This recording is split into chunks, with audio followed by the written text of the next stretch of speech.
Luc, chapitre 13. À ce moment-là, quelques personnes qui se trouvaient là racontèrent à Jésus ce qui était arrivé à des Galiléens dont Pilate avait mélangé le sang avec celui de leur sacrifice.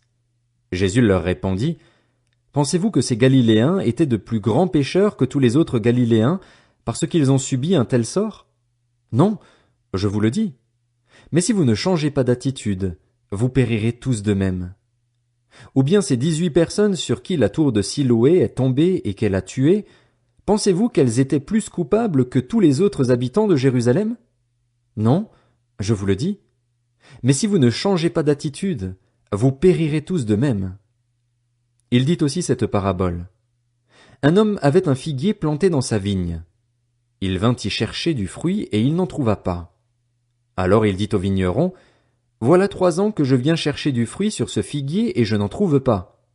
Coupe-le. Pourquoi occupe-t-il la terre inutilement?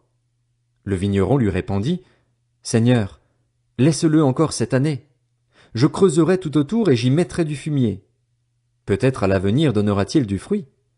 Sinon, tu le couperas. Jésus enseignait dans une des synagogues le jour du sabbat. Or il y avait là une femme habitée par un esprit qui la rendait infirme depuis 18 ans. Elle était courbée et ne pouvait pas du tout se redresser.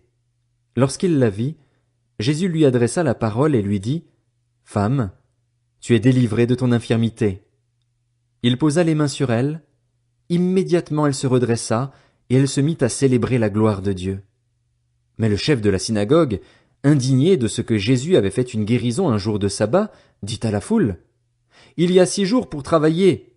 Venez donc vous faire guérir ces jours-là et non pas le jour du sabbat. » Le Seigneur lui répondit en ces termes, « Hypocrite, le jour du sabbat, chacun de vous ne détache-t-il pas son bœuf ou son âne de la mangeoire pour le mener boire? Et cette femme, qui est une fille d'Abraham et que Satan tenait attachée depuis 18 ans, ne fallait-il pas la délivrer de cette chaîne le jour du sabbat? » Ces paroles remplirent de honte tous ses adversaires, et la foule entière se réjouissait de toutes les merveilles qu'il faisait. Il dit encore, « À quoi le royaume de Dieu ressemble-t-il et à quoi le comparerai-je? Il ressemble à une graine de moutarde qu'un homme a prise et plantée dans son jardin. Elle pousse, devient un grand arbre, et les oiseaux du ciel habitent dans ses branches. » Il dit encore, « À quoi comparerai-je le royaume de Dieu?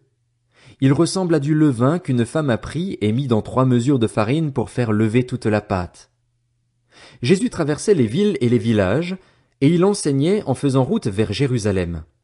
Quelqu'un lui dit, « Seigneur, n'y a-t-il que peu de gens qui soient sauvés? » Il leur répondit, « Efforcez-vous d'entrer par la porte étroite.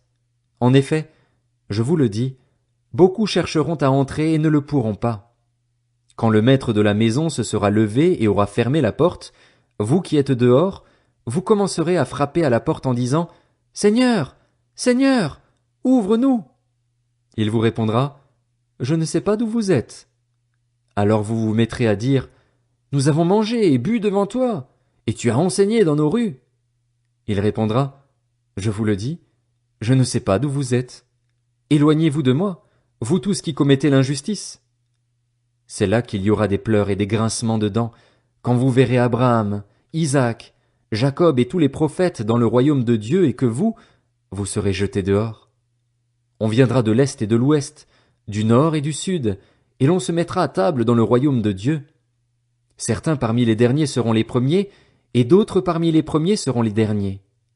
Ce même jour, des pharisiens vinrent lui dire, « Va-t'en, pars d'ici, car Hérode veut te faire mourir. » Il leur répondit, « Allez dire à ce renard, voici, je chasse les démons et je fais des guérisons aujourd'hui et demain, et le 3e jour j'aurai fini.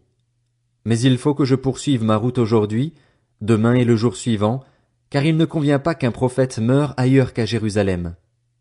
Jérusalem, Jérusalem, toi qui tues les prophètes et qui lapides ceux qui te sont envoyés, combien de fois j'ai voulu rassembler tes enfants comme une poule rassemble sa couvée sous ses ailes, et vous ne l'avez pas voulu. Voici que votre maison vous sera laissée déserte. Je vous le dis, vous ne me verrez plus jusqu'à ce que vienne le temps où vous direz, « Béni soit celui qui vient au nom du Seigneur. »